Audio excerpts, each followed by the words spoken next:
another. Mainstream media, government cover-ups. You want answers? Well, so does he. He's Alex Jones on the GCN Radio Network. And now, live from Austin, Texas, Alex Jones.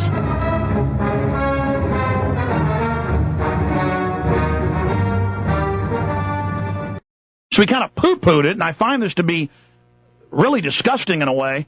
Vincent Bugliosi, I hate to, bush what you hear with new info, but I'm going to cover the sources for you after the break. But what do you think about this? Well, I'd have to hear it. I'm so focused on getting George Bush in an American courtroom being prosecuted for murder and taking the nation to war in Iraq on a lie that I literally, other than reading headlines, do not have time to read the daily newspaper. So I'm being exposed to this for the first time, but I'd like to hear it.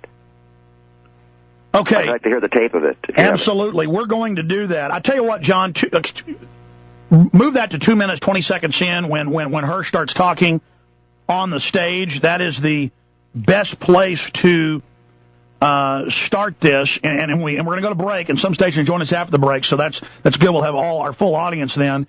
But just now, let me give you the background. Cheney, neocons considered killing Americans in pretext to attack Iran, Think Progress, and other publications. In the video here, taped at the campus Progress Journalism Conference earlier this month, the Pulitzer Prize-winning journalist Seymour Hersh reveals how the neocons convened around Dick Cheney and brainstormed ways to kick off World War IV, as they finally call their pet project to take out the Muslims and foment a contrived clash of civilizations. Now, I went and checked the conference website at the university. He was there. It is him. It's video of him on the stage. We have called the New Yorker. We've called his office. We're trying to get a response because he has a responsibility to tell us the other 11 provocations they were planning. Okay, and it's also come out that right after this meeting was right after they had the event where they claimed that the PT Iranian boats in the Strait of Hormuz came out and wanted to attack the ships. Turned out they were over a mile away, and there was a fake radio transmission. The media had to admit it was fake. It was obviously an Anglo with a ridiculous fake Muslim voice going, Eastern voice, Persian voice going, "We are going to blow you up in 1 minute."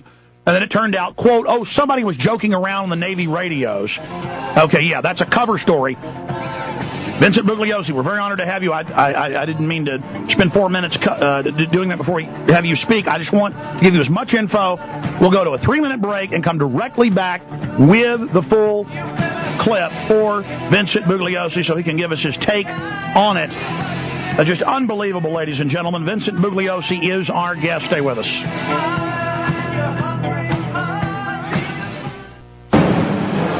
From his Central Texas Command Center, deep behind enemy lines, the information war continues. It's Alex Jones and the GCN Radio Network.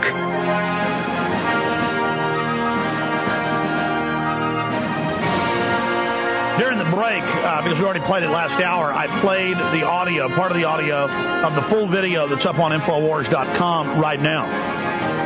And again, you hear Cy Hirsch talk about he's written a little article that mentioned they wanted provocations, but not what they were, and that the New Yorker editors said, oh, well, that's not newsworthy that they were discussing this. I mean, that's like saying President Bush and Dick Cheney were discussing kidnapping children or cutting babies out of women's wombs like Charlie Manson. But they didn't do it, so we're not going to talk about it when they clearly have staged other provocations. This is just incredible. And I know Vincent Bugliosi, famous prosecutor who did prosecute the Manson family, hence the mention of Charlie Manson, doesn't like to get into things he hasn't fully vetted or looked at yet. But I played him the audio during the break. Give us your preliminary take on that. Yeah, Alex, I didn't hear everything. It wasn't that clear. I can tell you this, that it didn't surprise me at all. These people are capable of anything. By people, I mean the Bush administration.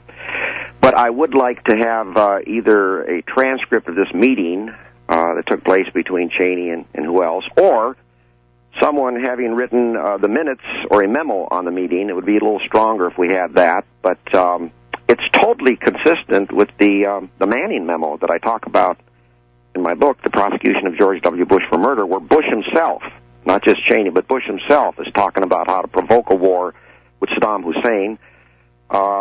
I agree with you 100% that this is relevant, even though they didn't go ahead and do it, because it's reflective of their state of mind. and that's very important in a criminal trial, their state of mind that they are willing to deliberately deceive the American public and taking this nation to war. So and it also shows premeditation for dastardly deeds. Absolutely, absolutely. So whether they go ahead on it or not is not relevant. The relevant thing is what's their state of mind that they're very willing to take this nation to war under false pretenses. Well, Vincent Bugliosi, we're going to get into your book. We're going to get into the Manning memo. I want you to spend some time on that first, since it does dovetail. But as a famous, highly respected prosecutor and legal scholar, if I met with 10 guys and discussed 12 different crimes and were seriously thinking about implementing them, isn't that a crime in and of itself?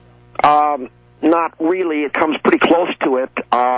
Well, you could say, yes, a conspiracy to commit the crime, except at common law, that was enough. But today, in addition to the agreement, there has to be what they call an overt act, a step taken. It doesn't have to be a big step, but a step taken to carry out the object of the conspiracy. So there is the agreement, which is one element of the crime of conspiracy.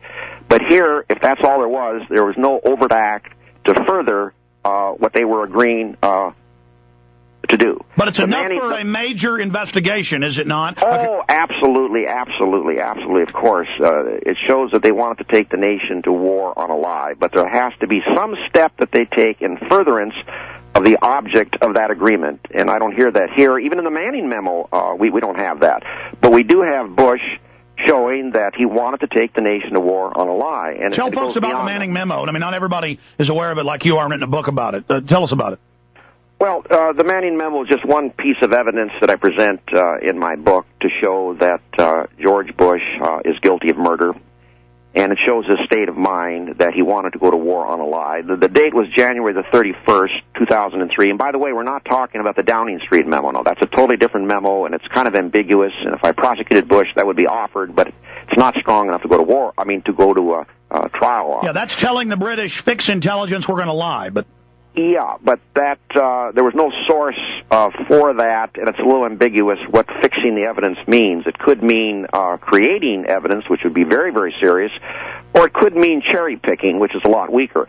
But the Manning memo, this is January 31st, 2003. Bush met with British Prime Minister Tony Blair in the Oval Office for 2 hours with 6 of his top aides, including his Blair's chief foreign policy advisor, David Manning. After the meeting, Manning prepared a 5-page memo stamped, quote, extremely sensitive, unquote, in which he summarized, Alex, what was said at the meeting.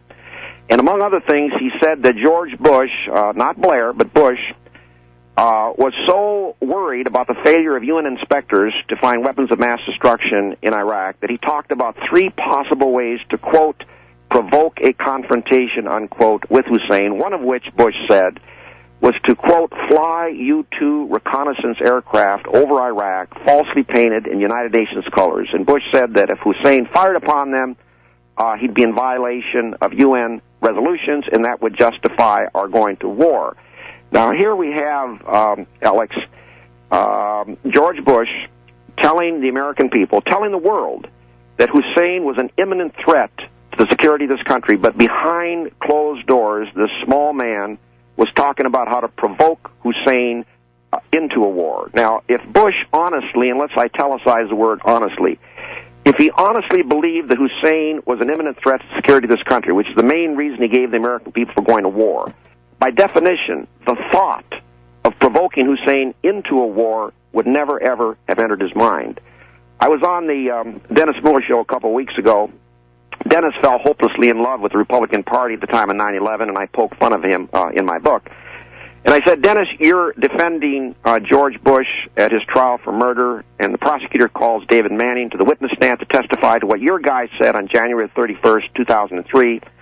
Other than trying to hide beneath the console table, Dennis, what would your response be to David Manning's testimony? And Dennis is bright and quick. He said, I'd ask for a recess. Well, no matter how long that recess went on, for 10 minutes, an hour, a week, or a year, there's no answer to the Manning memo other than guilt. It clearly shows George Bush wanting to take the nation to war on a lie. The fact that they didn't implement that is not relevant. It's relevant in that we couldn't prosecute it on that alone. but it shows that he lied when he told the nation that he believed that Hussein was an imminent threat to security of this country. Because if you believe that, he never, by definition, would have been talking about how to provoke Hussein into a war. And he then had his surrogates go out and produce, excised, as you covered in the hearings last week before the judiciary, false, dummied-up reports that had then been brought to Congress and before the United Nations. So he had his surrogates all over pushing the lie and then took us to the war. Yeah, in fact, on June 16th, I got a call here in L.A. from a very conservative Republican congressman from the South who voted for the war, was one of its most vocal supporters.